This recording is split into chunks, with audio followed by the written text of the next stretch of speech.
દેશના વડાપ્રધાન નરેન્દ્ર મોદીની એક ખાસ ટ્વીટ આજકાલ ચર્ચાનો વિષય બની। થોડા સમય પહેલા શ્રીલંકા યાત્રા પૂરી કરીને ભારત પરત ફરી રહેલા વડાપ્રધાને એક દિવ્ય અનુભૂતિને ટ્વીટ કરીને દેશવાસીઓ સાથે શેર કરી છે।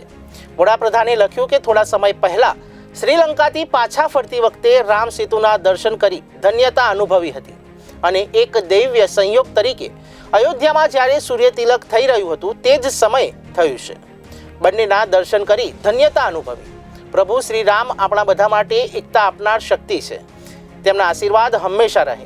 રામ સેતુ જે ઐતિહાસિક તથા ધાર્મિક રીતે ખૂબ મહત્વ ધરાવે છે, તેનું આકાશમાંથી થતું દર્શન વડાપ્રધાને ધન્યતા સાથે જોતું જણાય છે। રામ સેતુ એ ભક્તિ અને વિશ્વાસનું પ્રતીક છે અને આજે તે દેશના નેતાની ભાવનાત્મક જોડાણનું પણ પુરાવો બની ગયું છે। સાથે સાથે જ્યારે અયોધ્યામાં દિવ્ય સૂર્યતિલકનો શોભાયાત્રા દ્રશ્ય સર્જાઈ રહ્યો હતો તે જ ક્ષણે આ દર્શન થવું એક અનોખો સંયોગ